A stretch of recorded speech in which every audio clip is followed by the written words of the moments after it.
Bonjour à tous, j'espère que vous avez passé une agréable semaine. Ça fait un moment que je la tease, la voilà, voici la vidéo setup.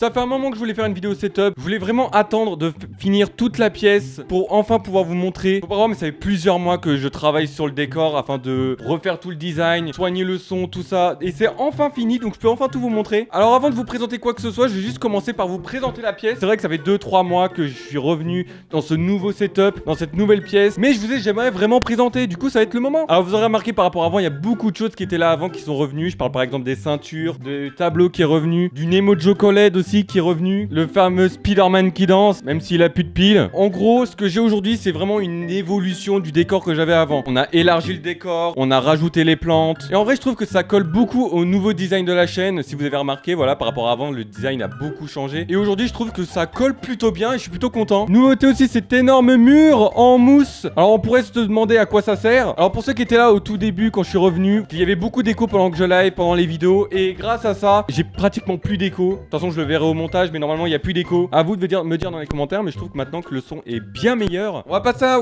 la partie qui vous intéresse le plus, à savoir le setup gaming. Alors le setup, il me sert pas que pour le gaming, il me sert à la fois pour le montage, pour les lives, pour jouer. Bref, c'est vraiment un setup multifonction. Alors faut savoir qu'il y a plusieurs choses qui sont restées par rapport à l'ancien setup, comme par exemple la souris et le tapis de souris. Pour la souris, c'est la G Pro de chez Logitech. Alors c'est toujours la même parce que j'ai jamais réellement eu de problème avec. C'est une souris qui est simple, pratique, qui a vite fait un peu de LED. Je vois pas ce que je peux dire de plus. Mais surtout le Powerplay, s'il vous plaît, si vous avez besoin d'un bon tapis de souris, achetez-moi le Powerplay, s'il vous plaît. C'est simple, grâce à ce tapis de souris, je n'ai jamais eu besoin de recharger ma souris, ni même de changer la batterie, ni même juste de la brancher en fait. Donc franchement, c'est trop cool. Donc si vous avez besoin, achetez un Powerplay, s'il vous plaît. Dans la catégorie qui n'ont pas changé non plus, on peut parler aussi du Stream Deck. C'est l'outil phare de tous les streamers aujourd'hui. Pour ma part, c'est un 15 touches et j'ai pas besoin de plus. En gros, le Stream Deck, pour ceux qui connaissent pas le produit, c'est en gros une grosse boîte à raccourcis. C'est avec ça que je commande les overlays. Voilà, quand je veux mettre en face, je me mets face. Quand je veux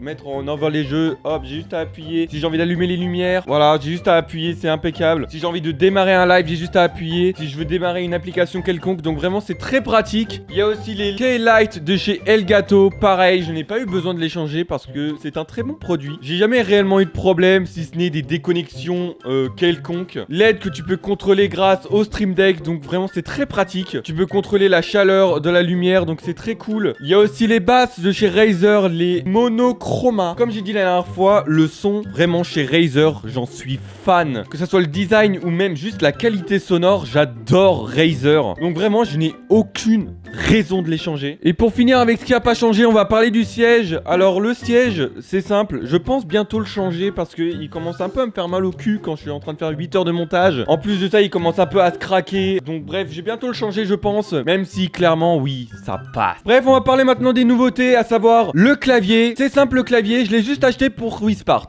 Voilà, je vais être honnête. Et vu que je suis un énorme pigeon, voilà, Razer Black Widow V3 Pro. J'ai pas réellement de qualité ou de défaut à lui donner, juste parce que je l'ai acheté pour faire plaisir à Wispart en fait. On va parler des écrans. Alors à part celui-là qui est là depuis le tout début de mon setup, à savoir le Bank à 75 Hz qui sert principalement pour les consoles, j'y reviendrai juste après. Par contre ces deux-là vous les connaissez pas, c'est tous les deux du Asus. Celui-là on est sur du 145 Hz et celui-ci je crois sur du 164 Hz. Globalement ils font le taf, j'ai jamais réellement eu de problème. C'est beau à l'œil, bref j'ai pas grand chose à dire. On va parler plutôt des grosses nouveautés, à savoir le Go XLR. C'est la nouvelle table de mixage que j'ai depuis maintenant 1 an. C'est hyper pratique, je suis assez content de l'avoir. C'est avec ça que je gère le son du micro, que je gère le son des jeux, le son des invités. Et franchement c'est très cool. Je peux foutre des effets sur ma voix, je peux mettre des petits effets en live. Et c'est très cool, je suis très content de cet achat. Et vu que c'est branché en XLR, il me fallait un nouveau micro puisque l'ancien micro est en USB. Il me fallait un XLR, donc j'ai changé de micro. C'est le Blackout Spark. Et franchement j'ai jamais eu un aussi bon micro que celui-là. Alors par rapport à l'ancien micro, il n'y a pas tout ce délire des LED, mais vraiment niveau son j'ai jamais eu un aussi bon micro. Puis j'ai plus ce problème de voilà le micro qui remonte, donc c'est plutôt pratique. Bref, très bon micro, je le conseille. Si vous avez besoin d'un micro, prenez le Blackout Spark, vraiment c'est très cool. Nouveauté niveau casque, c'est le G Pro X de chez Logitech. Alors l'ancien casque, le Razer Ultimate Kraken, était bien. T'es même plutôt fan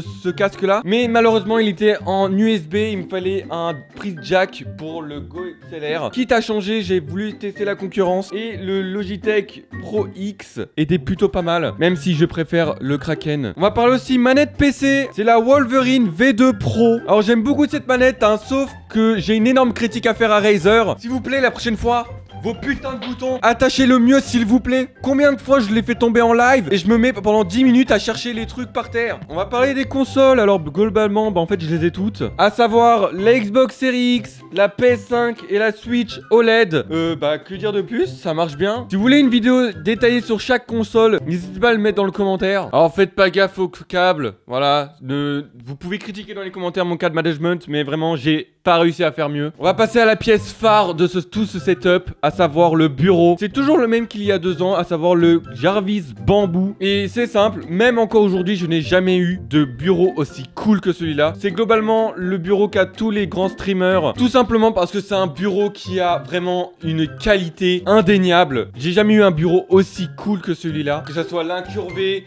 la matière, le fait que tu puisses le monter, le descendre électriquement, mettre une taille en mémoire. Bref, c'est un très bon bureau et je suis très content de ça. Alors